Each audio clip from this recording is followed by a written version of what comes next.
Hello? Hello, everyone. I'm back.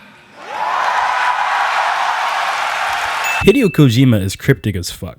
Never have I ever seen a video game creator go through such extensive lengths just to tease their products more than Hideo fucking Kojima. This nigga literally created a fake company named Moby Dick Studio, formulated a bandaged CEO for the company, and quite possibly even used the likeness of another doctor named Canavero, all in an elaborate scheme to promote his game. At this point, I don't care how crazy I sound, I'm gonna go all in. So let's talk about the review. Starting with the Kojima Productions logo and its evolution. At first, this looked like a regular old badass logo, right? You know, great, perfect. But then Kojima was like, hey yo fam, come buy these loot crates and support the studio. Ooh, yes, I love unboxing videos. Then Kojima reboots his HideoTube series, where he'll occasionally roll out another Hideo video. Kojima's a film buff, so it goes to show that his first Hideo video is about his favorite films. As you can see, he's definitely enjoying his logo with the dramatic looking opening and all that. Wait, the fuck was that?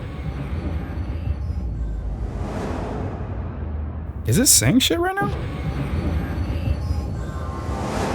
Okay, for real, am I crazy or because I swear to God, I'm hearing voices in there. But alright, whatever. It definitely has an alien extraterrestrial vibe going on. It's like a very sci-fi vibe going on. And the fact that the opening sound was constantly revised, Kojima definitely wanted us to have a certain type of feeling whenever we saw this intro cinematic. Possibly from those 5 flying figures? Shit, I don't know. Anyways, I'm getting sidetracked. The Kojima Productions logo was then eventually revealed to be not a skull, but an actual face. Turns out the whole logo has an entire body. Who knew? Now, of course, when Kojima was asked about the body in interviews, he basically said, nah fam, that's not the main character, that's all of us. Weird that white male protagonist that oddly shares the same set of eyes as Norman Reedus, but obviously isn't because we devote time and resources on constructing a completely different face that has nothing to do with our game at all.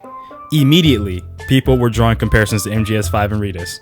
While Kojima rejects the notion that Ludens is not part of Death Stranding, I'm still calling bullshit because he declined things like this before for the Phantom Pain. And I'm just saying all this shit he did for that game, anything is possible for this one, okay? Remember, this kid is the same one that freaking removed a mask and pretended to be like a Swedish developer on stage, okay? This kid is savage. If it really were just an awkwardly highly detailed logo for the studio, they would have simply stayed with the original 2D image. When Kojima says that Ludens is all of us, the players, is not a lie, because as a protagonist, he really is all of us, because we're playing the game as that character. Okay, so Death Stranding is just full of crazy shit.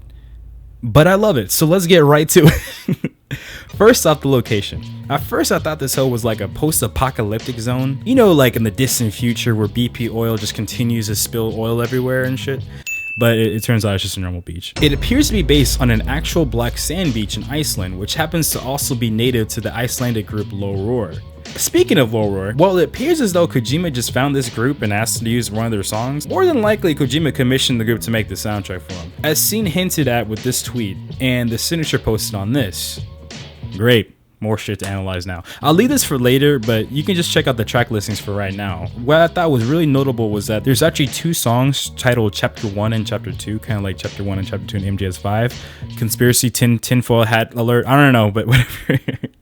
So next up is the soil again. You know, the black oil-like substance seems to only appear in the handprints from the Phantoms, because when Norman Reedus moves, the sand is just moved around.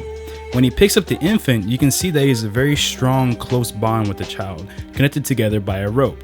After holding on, the infant eventually disappears. But is still there via the handprints the infant leaves.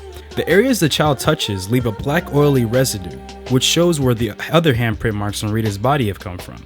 Other phantoms that are not connected or roped together with Reedus. You notice that there's an adult phantom that steps right in front of Reedus, also crawling on all 4s like the infant child. The umbilical cord, strand, rope motif, or whatever it is hella strong in this one, with wildlife all being connected by these ropes, even though they're dead.